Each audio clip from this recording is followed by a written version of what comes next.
Atap kamar Ponpes ambruk timpa belasan santri. Satu meninggal dunia. Insiden atap kamar di pondok pesantren di Situbondo ambruk dan menimpa belasan santri putri.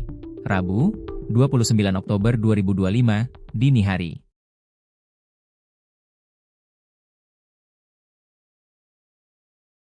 Peristiwa ini terjadi di pondok pesantren Syekh Abdul Qadir Jailani di Desa Blimbing, Kecamatan Besuki, Kabupaten Situbondo, Jawa Timur. Sebanyak 19 orang santri putri tertimpa runtuhan atap dan genteng kamar yang ambruk sekitar pukul 00.30 WIB itu. Satu santri dikabarkan meninggal dunia dalam kejadian ini. Belasan korban alami luka-luka, dilarikan ke puskesmas dan RS Besuki Situbondo.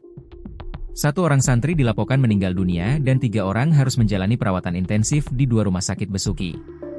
Korban diketahui berinisial P, santri asal Dusun Rawan, Desa Kecamatan Besuki. Siswi SMP ini telah dimakamkan oleh keluarganya di tempat pemakaman umum di desa setempat. Pengasuh Ponpes Syekh Abdul Qadir Jailani, KH Muhammad Hasan Nailul Ilmi membenarkan ambruknya atap bangunan kamar santri. Menurutnya, peristiwa itu terjadi sekitar pukul 00.30, setelah turun hujan yang disertai angin kencang. Terdengar suara gemuruh, yang ambruk itu atap bangunan santri putri, sedangkan tembok masih kokoh dan utuh, ujarnya saat ditemui di rumahnya.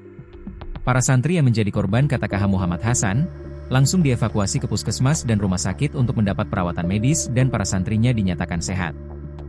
Hanya 4 orang santri yang dirawat inap, 2 orang di RS Besuki dan RS Jatimet. 2 santri yang dirawat di RS Besuki harus dioperasi karena lukanya cukup parah, jelasnya. Sedangkan 2 santri yang dirawat di RS Jatimet, 1 santrinya dinyatakan meninggal dunia setelah sempat menjalani perawatan medis. Ya, ada 1 yang meninggal dan kondisinya memang sakit dan baru kembali ke pondok, ucapnya. Dikonfirmasi terpisah, Kapolsek Besuki, AKP Febri Hermawan mengatakan, pihaknya baru mengetahui insiden runtuhnya atap bangunan di Ponpes Syekh Abdul Qadir Jailani tersebut. Berdasarkan laporan pihak pesantren, ada belasan korban telah dibawa ke rumah sakit, ujarnya.